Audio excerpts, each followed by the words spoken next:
அப்படின்னு 3-4 சட்டம் இருக்கு. இந்த ஒவ்வொரு சட்டத்திலும் என்ன இருக்குன்னா, நம்ம வெளிநாட்டுல போய் கையெழுத்து போட்டோம், ஐநால கையெழுத்து போட்டோங்கிறதுனால இங்க சட்டம் கொண்டதாக தான் என்ன சொல்லுது, பிரியாம்பிள் சொல்லுது. பிரியாம்பிள் என்பது சட்டத்துக்குள்ளான முன்னுரை. ஏன் இந்த சட்டம் இயற்றப்பட்டது, இதனுடைய காரணம் என்னன்னு சொல்லுது. நான் ஒண்ணே ஒன்று கேட்கிறேன். 1947 சுதந்திரம் வாங்கினோம். நமக்கு ரெப்ரசன்டேட்டிவ் டெமோக்ரஸி, நம்ம நாட்டில் யார் இருக்கா, பிரதிநிதித்துவ ஜனநாயகம் இருக்கு.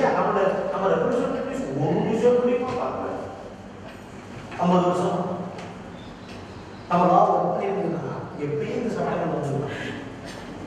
இன்னொரு இன்ட்ரெஸ்டிங் தெரியுங்களா, 1940 வெள்ளக்காரன் நம்ம நாட்டை விட்டு வெளியேறதுக்கு முன்னாடி சென்சஸ் எடுத்திருக்கான். அதில் டிசபிலிட்டி பற்றின ஒரு கொஸ்டின் இருக்கு. Do you have a disabled person in the home அப்படின்னு சொல்லி ஒரு கொஸ்டின் இருக்கு. 1940. Now after getting independence, political independence கிடைச்சதுக்கு அப்புறமா 1950 எடுத்த சென்சஸ்ல, 16 எடுத்த சென்சஸ்ல, 17 எடுத்த சென்சஸ்ல, 18 சென்சஸ்ல, 90 சென்சஸ்ல, 2000 சென்சஸ்ல டிசேபிள் பீப்பிள் டெல்லியில வந்து ஃபைட் பண்ணதுக்கு அப்புறமா அந்த क्वेश्चनே போடுது. 50 வருஷமா India did not have facts about disabled people. Iron pepper spray எடுத்துட்டு போய் தெலுங்கானாவுக்காக பார்லிமெண்ட்ல சண்டை போடுறாங்கல, அது வரைக்கும் இல்லை. நம்ம ஆள மைடியர் ஃப்ரெண்ட்ஸ், நான் வந்து உங்கள்கிட்ட கேட்குறேன், நான் இன்டெலெக்சுவலா உங்களுடைய டிசேபிள் சைல்டை நீங்க எப்படி வளர்த்தீங்கிறத என்னால் உங்க லெவலுக்கு புரிஞ்சுக்க முடியும்னு நினைக்கிறீங்களா? How much ever I am, be it a psychiatric professor or whoever, do you think I can understand it? I want an unanimous answer. Can I know? Can I not? I can understand cognitively. Can you guys tell me, understanding cognitively is as simple as or as equal as understanding it with experience? Can I? No. But do you think people with disabilities don't deserve their voice in the assembly or in the parliament? When Anglo-Indian community, which has very few number of people, has done representation in all the assemblies and parliament, do you think people with disabilities don't deserve a kind of a representation in parliament and assembly?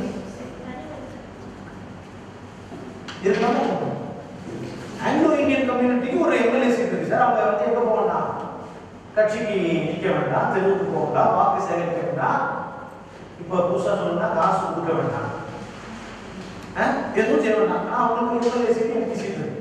Disable பீப்புளுக்கு bathroom கூட இல்லைன்னு போராடிக்கிட்டு இருக்கணும். இருக்கா ஐயா? இன்னைக்கு வரைக்கும் first generation rights நம்ம என்ஷூர் பண்ணல.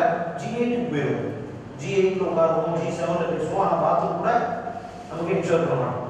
நான் அதுக்குள்ள போச்சுன்னா அது பாலிடிக்ஸ் ஆயிடுச்சு, அதை நான் போக விரும்புகிறேன். But do you think that we have a right to political participation? இருக்கிறீங்களா இல்லைங்களா? 50 வருஷமா இந்த நாட்டினுடைய மாற்றுத்திறனாளிகள் எவ்வளவு பேர் ஒரு அடிப்படை கேள்விக்கு உண்டான பதில கூட இந்தியா வச்சிருக்கேன். Do you think we do really have a representative democracy? Don't you think that it is a failure of democracy? I think it is today a failure of democracy. When 2 crore people were ignored, what is inclusive development are we really talking about? To whom are we really talking about the development? That's the reality today. 50 years. And you wanted this disabled people to come to the roads and then to include a question on disability. Ain't it a shame? When Mexico in 2004, UN General Assembly, UN netlo pe pass, please, take on. அவங்க தான் என்ன பண்றாங்கன்னா, sir United declaration of human rights பத்தாது sir, disability rights is a very cross cutting issue sir. அதனால நம்ம என்ன பண்ணோம், we need a hard law for disabled people. Mexico, which is a communist country, brought a resolution in 2004. 2004 எங்க வராங்க, general அசெம்பிளில நமக்கு disable பீப்புளுக்கு ஒரு கன்வென்ஷன் வேணும் அப்படிங்கிறத நிறைவேற்றாங்க. 2007 கொண்டு வரும். சரிங்களா? கன்வென்ஷன்ல கையெழுத்து போட்டு 20 நாடுகள் கையெழுத்து போட்டோடனே அது அமலுக்கு வந்ததாக சொல்றோம். அதுல இந்தியா கையெழுத்து போட்டதுனால இந்த லா ரைட் புரியுங்களா? பயங்கரமான டிஸ்கஷன் சர்வதேச அளவில் நடக்குது. இது அவ்வளவு நேரம் இவ்வளவு நேரம் எடுத்துக்க ஒரே காரணம், please think that your child has a human rights. இது ஒண்ணே மாத்திரம் நம்ம ஆளும். சரி, philosophy போமா. இதுவரைக்கும் how many of you are with me? The claim that disabled kid has a huge human rights. Right. Yes. Right. இப்போ நான் ரொம்ப முக்கியமான சரி 2 விஷயம் நம்ம சொல்லுவோம் தொடர்ந்து. ஒன்று வந்து தலைவலியும் கால்வலியும் கணக்கு இருந்தாலும் தெரியும் ஒரு பழமொழி இருக்குதுங்களா? இந்த பழமொழி நமக்கு ரொம்ப முக்கியம். நான் ரொம்ப எவிடென்ட்டாக எங்கே பார்க்குறேன்னா இந்த ஹியூமன் கன்வென்ஷன் இருக்கு, இதை உருவாக்குறது யாருன்னா ரொம்ப யூனிக்காக. இப்போ இதில் நிறைய கன்வென்ஷன் இருக்கு தொடர்பு. ஒன்று வந்து சீடா கேள்விப்பட்டீங்கன்னா Convention on Elimination of Discrimination Against Women. CEDAW எப்பவுமே ஆப்ஷனல் புரோட்டோகால், மெயின் புரோட்டோகால். இந்த 2 புரோட்டோகாலையும் இந்தியா கையெழுத்து போட்டு நம்ம நாட்டில் நிர்பயா நடந்துச்சு. இது பல நிர்பயாக்கள் டெய்லி நடந்துட்டு இருக்கு. ஏன்னா but we have signed a very important convention on human rights. CEDAW பேர், Convention on Elimination of Discrimination Against Women convention.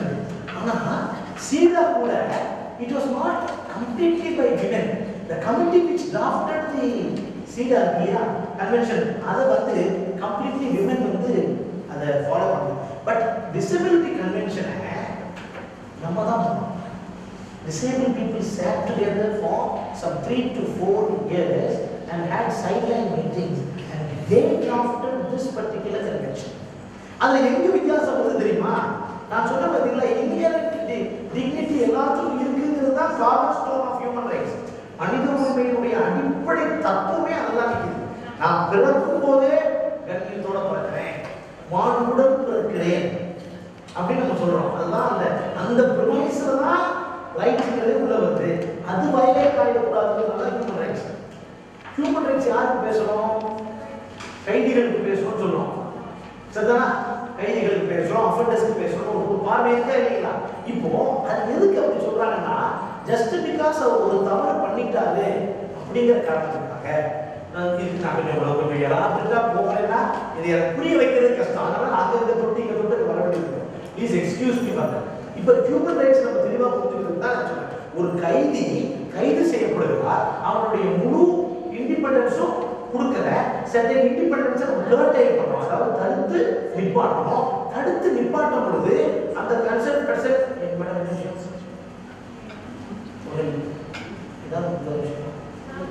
S okay sir, அந்த உரிமைகள் தடுத்து நிப்பாட்டப்படுது. அந்த நிப்பாட்டப்படுறது சரியா தப்பா? அவனுடைய உரிமைகள் சரியா நிப்பாட்டிருக்கும். Certain rights. இப்ப நான் வந்து மீடியாவில் பேசணும்னா கூப்பிட்டு மீடியாவில் பேசலாம். பட் நான் என்ன டிடென்ஷன் வச்சிருக்காங்க, என்ன அரெஸ்ட் பண்ணி வச்சிருக்காங்க, do I have the same right to address the media? It's a question. I cannot do that. But complete speech, freedom of speech நெருங்கப்படுமா? Can I write a letter? Yes, you can certainly write a letter. சரிதானே? இதுதான் human rights பத்தி நம்ம பேசுற விஷயம். இப்போ பிறக்கும் போதே நமக்கு ஒரு ரைட் இருக்கு அப்படின்ற பொழுதுதான் நீ கைதியாக இருந்தாலும் உனக்கு என்ன இருக்கு? certain rights இருக்கு. Because you are a human form. That is the premise. கைதியாக இருந்தாலும் உங்களை புரிஞ்சு பார்க்க இதான் சொல்றேன்.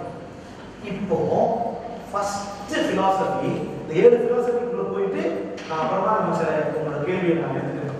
ஃபர்ஸ்ட் philosophy இங்கிலீஷ் தான் படிக்க போறேன். ஜஸ்ட் எடுத்துக்கோங்க. Respect for inherent dignity. The convention of principles that disability rights ஓட cornerstone இதுதான். இந்த 7 விஷயம் தான். Respect for inherent dignity, individual autonomy, including freedom to make one's own choices and independence of persons. Come on. திருப்பி படிக்கிறேன்.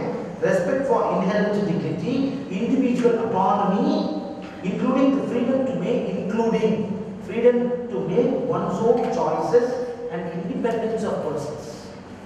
இங்கே தான் வரணும். United nation declaration of human rights என்ன சொல்றோம்? இன்ஹெரண்ட் டிக்னிட்டி சொல்றோம். இங்க என்ன பிரின்சிபல் சொல்றேன்? எப்பா எனக்கு மாண்பு இருக்கு, நான் புரிஞ்சுட்டா பத்தாது. எனக்கு இருக்கிற மாண்பை நீ ரெஸ்பெக்ட் பண்ணணும்ல,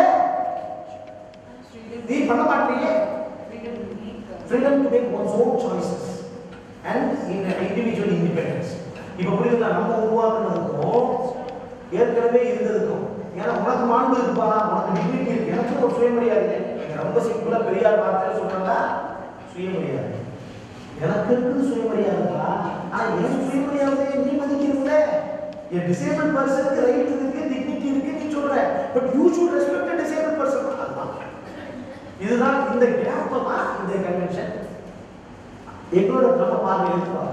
இப்போ சொல்லுங்க, உங்க சைல்டுடைய இந்த இந்த பிலாசபியில இருந்து உங்க ஆர்டிசன் சைல்டா இருக்கலாம், பேசிக் டெவலப்மெண்ட் வில்லேஜா, இந்த குழந்தைக்கு இருக்கக்கூடிய இண்டிவிஜுவல் அட்டானமியை ஒரு அளவுக்கு தான் நம்ம அந்த குழந்தையின் best interest of the child சில விஷயத்தை ஏற்படுத்த முடியும். பட் கம்ப்ளீட்லி பாப்பாவுடைய அல்லது உங்களுடைய சன்னையோ டாக்டருடைய சாய்ஸஸை மதிக்க வேண்டிய கட்டாயம் நமக்கு இருக்கு. அது ஒரு முக்கியமான விஷயம். சில நேரங்களில் குழந்தை வந்து ஒரு தீபம் ஏற்றி வச்சிருக்கோம்னா தீபத்தை போய் தொடர்ந்து சொல்லுவோம். அது best interest of the child தொடர்ந்தாம நம்ம என்ன பண்ணுவோம், தடுத்து நிப்பாட்டுவோம். That is best interest of the child.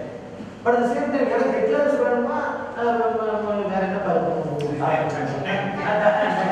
அது ஒரு சாக்லேட், அந்த சாக்லேட் வேணுமா நம்ம கேட்கணும்னா அந்த பாப்பா வந்து எந்த சாக்லேட் சொல்லுதோ அதை எனக்கு ஒரு சாய்ஸ் வைக்கிறதுக்கு உரிமை. இந்த ரெண்டு நம்ம புரிஞ்சுக்கணும். அடுத்தது ரெஸ்பெக்ட் ஃபார் இண்டிவிஜுவல் டிக்னிட்டி சொல்லிட்டேன். இண்டிவிஜுவல் அட்டானமி, தனி மனித சாவரிட்டிங்கிறவங்க இறையாண்மை சாவரிட்டி. இந்த சாவரிட்டிங்கிறது என்ன, ஒரு நாடு தன் இனத்து மக்கள் தங்களுக்கென்று ஒரு கவர்னன்ஸை உருவாக்கி கொள்ள வல்லமை படைத்தவர்கள் என்பது அங்கீகரிக்கிறதுக்கு பேர் தான் இறையாண்மைங்கிறாங்க. இறையாண்மைங்கிறது புரிஞ்சுங்களா? சாவரிட்டி, சாவரிட்டிங்கிற வேர்டுக்கு வந்து அதான். இப்போ சாவரிட்டிங்கிறது ஒவ்வொரு சிட்டிசனுடைய இண்டிவிஜுவல் அட்டானமிலேருந்து வருது. அதே இண்டிவிஜுவல் அட்டானமி நம்ம குழந்தைக்கும் இருக்கு. லாஸ்ட் பிரின்சிபல்ல வரும்போது ஒரு ஃபர்ஸ்ட் பிரின்சிபலுடைய ஆழம் புரியும். லாஸ்ட் பிரின்சிபல் வர பியூட்டிஃபுல்லா இருக்கு. அது வந்து அது எங்க நீங்க மார்க்கெட் பார்க்கணும்னா நீங்க ப்ளீஸ் டவுன்லோட் UNCRC கண்டிப்பா நீங்க எல்லாம் படிக்கணும். எனக்கு தெரிஞ்சு நீங்க கண்டிப்பா படிக்கணும். எந்த சைல்டா United Nations Convention on Child Rights, UNCRC United Nations Convention on Rights of Children, கரெக்ட்டா சொல்றேன், rights of UNCRC to UNCRC UNCRC லே கூட இத பத்தி பேசாதது டிசேபிள்ட் சில்ட்ரனுடைய உரிமை பத்தி ஒரு பிரின்சிபல் இங்க பேசுது. எனக்கு நீங்க எப்பயாவது டைம் கொடுத்தீங்கன்னா இந்த UNCRC முழுவதுமாக பிளஸ் ரைட்ஸ் ஆஃப் சைல்ட்ல ஒரு நாள் எனக்கு டைம் எனக்கு ஆழமாக உங்களை 20 பேர் நான் மேக்னெட் மாதிரி இந்த உரிமைகளை சொல்லி கொடுத்தோம்னா நீங்க சும்மா இருக்க மாட்டீங்க. விதைத்தவங்க உறங்கினாலும் விதைகள் உறங்காது. நமக்கு அது தெரியும். அது ஐநால பேசியதான் நம்ம கடைநிலை மாற்றத்தினாலே பேரண்ட்ஸ் தெரியும். அப்பதான் இது பேசப்படும். ரைட்டுங்களா? நான் discrimination is again a very very very crucial principles, key principles. நான் டிஸ்கிரிமினேஷன், பாகுபாட்டின்மை, இண்டிவிஜுவல் அட்டானமி பேசியிருக்கோம், ரெஸ்பெக்ட் ஃபார் இண்டிவிஜுவல் டிக்னிட்டி பேசியிருக்கோம், மேக் ஒன்ஸ் ஓன் சாய்ஸஸ் பேசியிருக்கோம், இண்டிபெண்டன்ஸ் ஆஃப் பர்சன்ஸ் பேசியிருக்கோம். ஒரே பிரின்சிபிள் 4 வார்த்தைகள் வருது. எல்லாமே தனி மனித சுதந்திரத்தை பற்றி தொட்டு வரும். டிக்னிட்டி இருக்கு, ரெஸ்பெக்ட் பண்ணணும் அப்படின்னா. அடுத்தது பாகுபாட்டின்மை. மூணாவது பாகுபாட்டின்மை நான் ஏதாவது உங்களுக்கு பெருசாக சொல்லணும்னு அவசியம் இல்லை. அதை பற்றி பாகுபாடு டிஸ்கிரிமினேஷன் ஆன் டிசபிலிட்டினா என்ன அது சொல்லாமா? அதை மாத்திரம் இருக்குமா? அது ஒரு சின்ன டெஃபினேஷன். நான் இங்கிலீஷில் படிக்கிறேன், முடிஞ்சதை அதை எழுதிக்கங்க. இது ரொம்ப முக்கியம். ஏன்னா டிஸ்கிரிமினேஷன் என்ன தெரியுமில்ல, அதை வரையறுக்கல. வரையறுத்தா தானே நான் டிஸ்கிரிமினேஷன் அந்த பிலாசபி இருக்குன்னு சொல்லுவோம். டிஸ்கிரிமினேஷன் ஆன் டிசபிலிட்டி அப்படிங்கிறது எப்படி இந்த UN கன்வென்ஷன் விவரிக்குது அப்படின்னு பார்த்தீங்கன்னா, can I read it to you people? Right. Discrimination in relation to disability, comma, please my dear friends, கொஞ்சம் டைம் எடுத்தாலும் பரவாயில்ல. ரஞ்சித் மேடம் கேட்க எவ்வளவு நேரம் இருக்கு? Discrimination in relation to disability means any distinction, exclusion, restriction, மூணு வார்த்தை கார்னர் வார்த்தைகள். ஆனா மூணு பகுத்து பார்க்கிறது அவ்வளவு ஈஸி இல்லை. distinction, exclusion, restriction, மூணு வார்த்தை.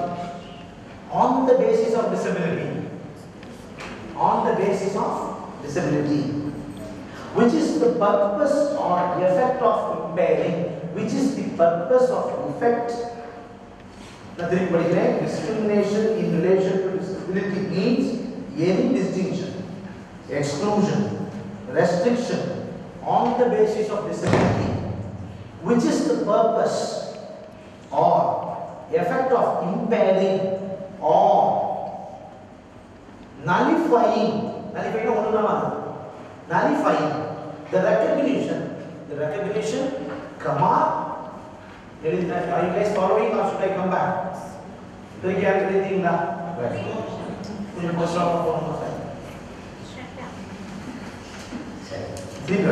Discrimination in relation to disability means any distinction, exclusion, restriction on the basis of disability which is the purpose or effect of impairing or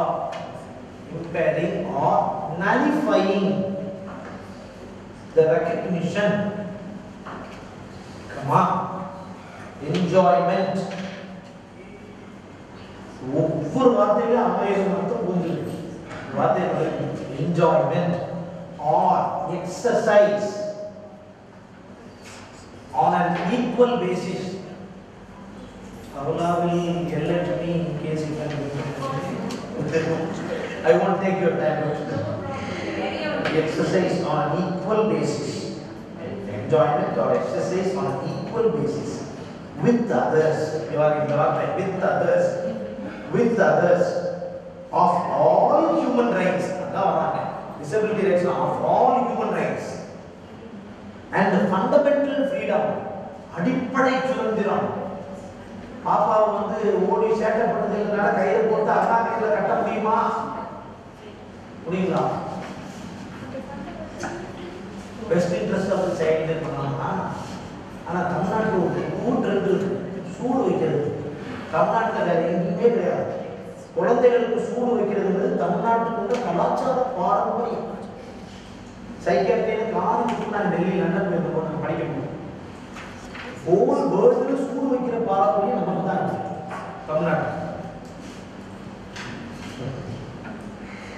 right, இப்போ இங்க முடிச்சிருக்கோம். Exercise on an equal basis with others of all human rights and fundamental freedoms.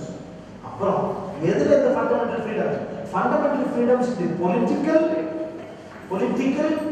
social,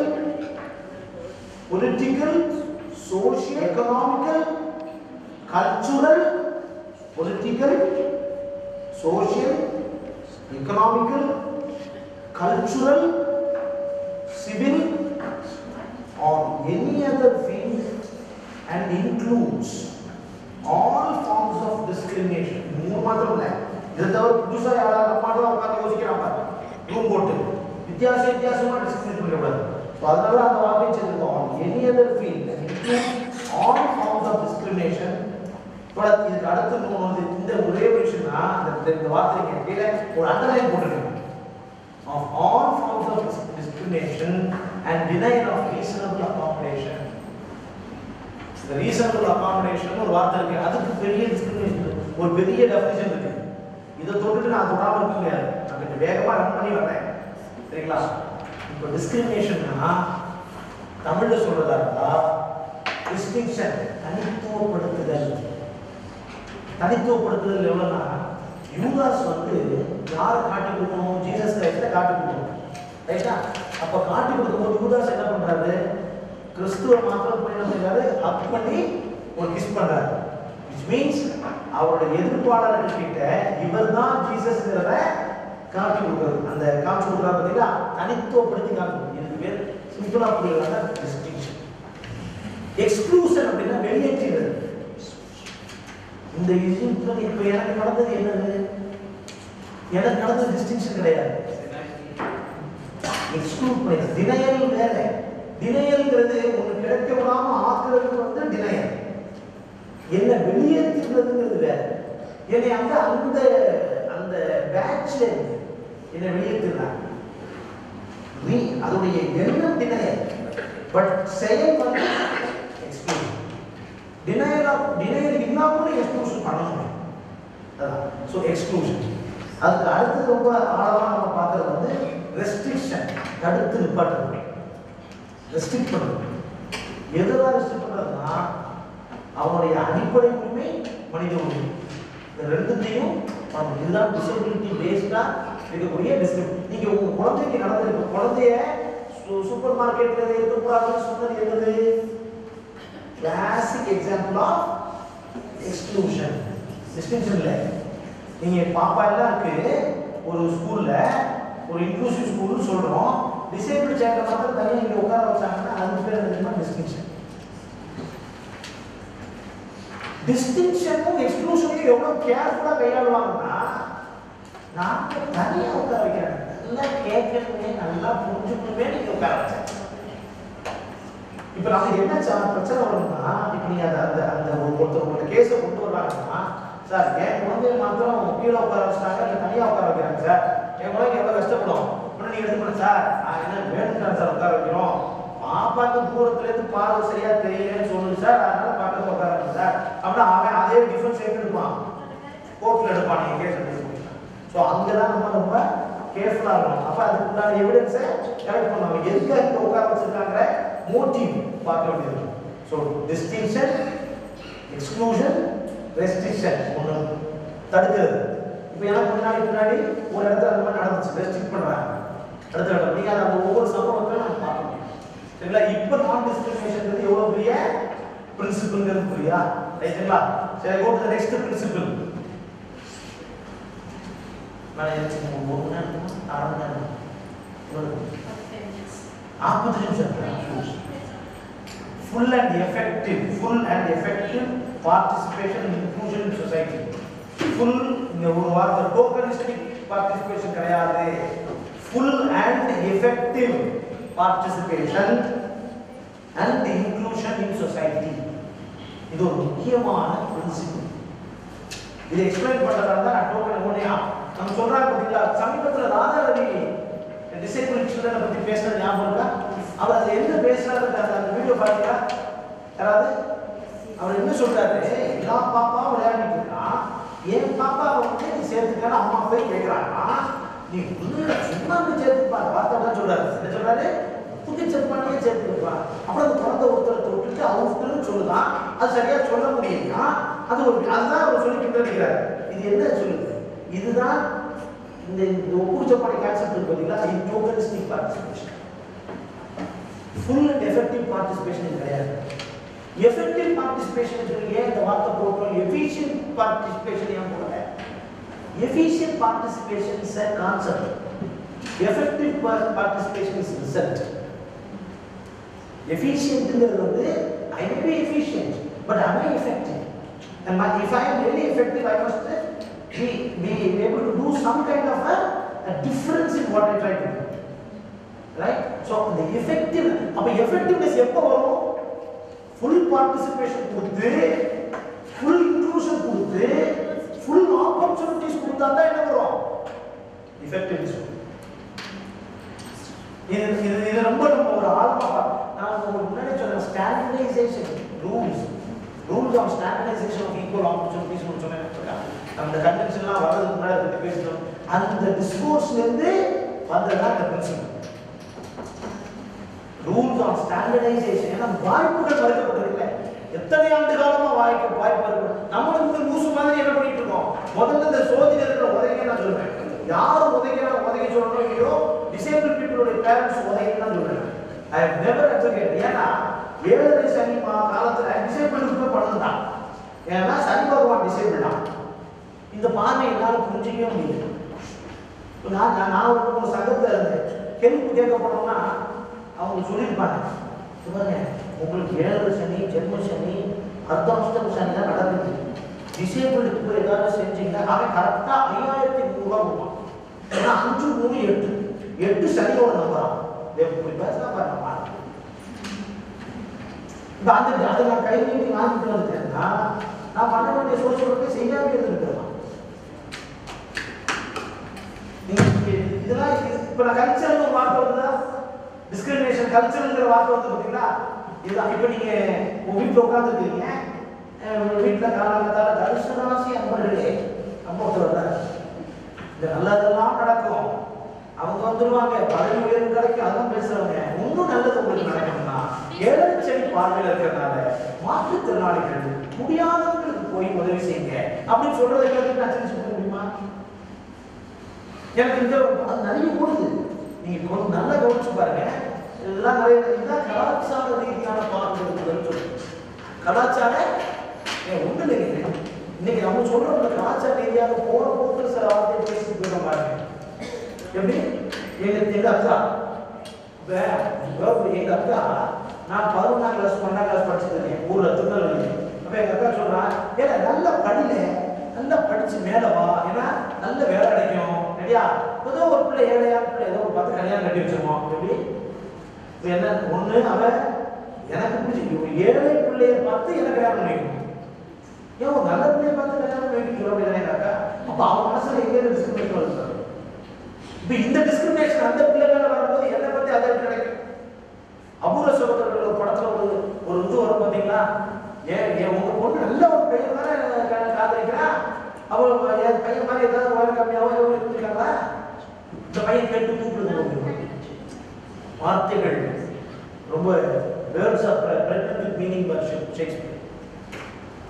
அதான் கலாச்சார ரீதியா இங்க ஒவ்வொரு வார்த்தைக்கு பின்னாடி ஒரு அர்த்தம் இருக்கு. பிபிஓ எடுக்கிறான் டிசேபிள் பீப்புள். இது ஏன் தெரியுமா சொல்றேன்? உங்களுக்கு இன்னைக்கு தெரியாது. இப்ப நம்ம எல்லாம் குழந்தை வச்சுட்டு இருக்கோம், ஆர்டிசம் குழந்தைகள். இப்போ ஆர்டிசம் குழந்தைங்க 1% திரும்ப வச்சு கொடுத்துருக்காங்க. இப்போ நாளைக்கு நம்ம பிள்ளைக்கு வேலை வாய்ப்புன்னு வளர்த்து நிற்கும் போது நம்ம போவோம், அங்க டிஸ்கிரிமினேட் பண்ணுவோம். பொருளாதார ரீதியா பிபிஓல கொடுக்கலாம். டெசிஷன் மேக்கிங்ல டிசேபிள் பீப்புள் எடுக்கிறாங்களா? அத்திப்பூத்தா மாதிரி அப்போ விதிவிலக்குகளை நம்ம எக்ஸாம்பிளா காமிக்க முடியுமா? Exceptions cannot be cited as an example. But that's what we do. We cite certain disabled people as gloriously, either being a superhuman, completely coming out of all the odds of the life. But that's not the case. That's not the reality. You cannot cite the exceptions as example always. Once in a while it's fine. But what we do on disabled people, if one Benozephan comes out as an IFS officer, the whole country celebrates. But that's not how the reality is. Out of 100 people, how many people get to school and how many graduate themselves to higher education is a million-dollar question. There are a number of research on that. Now let me come back. எனக்கு இது நம்ம உள்ள போகும்போது நம்ம என்ன பண்ணிடுவோம்? அதனால full and effective இந்த வார்த்தை புரிஞ்சுக்கணும். Full and effective participation. Token participation உங்க குழந்தைக்கு கொடுக்கறதா சொன்னா சிச்சுவேஷனுடைய நிமித்தமாக நீங்க வேணா எடுத்துக்கலாம். இப்போ ஒன்றும் இல்லைங்க, உங்க பாப்பாவை உங்க ஸ்கூல்ல சேர்க்கிறீங்க, ஒரு 5 வருஷம் கழிச்சு நல்ல தெரப்பி கொடுத்து நல்லா வருது. இப்போ அந்த அந்த ஸ்கூல் டிராமா ஒன்று நடத்துறாங்க. அந்த ஸ்கூல் டிராமா நடக்கும்போது உங்க பாப்பாவுக்கு ஒரு கதாபாத்திரம் தராங்க. அந்த கதாபாத்திரத்துல ஒரு சின்னூண்டு கதாபாத்திரத்தை கொடுத்துட்டு இட் இஸ் an inclusion அப்படின்னு சொல்றதுக்கு நீங்க அனுபவிச்சீங்கன்னா அது சரியா தப்பா? அது ஃபுல் அண்ட் எஃபெக்டிவ் பார்ட்டிசிபேஷனா இருக்குமா? சும்மா இல்லைமா பாப்பா ட்ரெஸ் ஒன்று போட்டு நீங்க ஒரு மாதம் வாங்குது அந்த ட்ரெஸ் பாப்பாவுக்கு வாங்கி கொடுத்து ஆனுவல் டே போது நிப்பாட்டுவீங்க. சும்மா இந்த சிந்தனை பாப்பாவுக்கு தெரியணுன்றது அவசியம். இந்த 2வது உங்களுக்கு தெரியும். கருத்தியல் ரீதியான பலத்தில் இருங்க. இந்த கருத்து பலம் ரொம்ப முக்கியம்.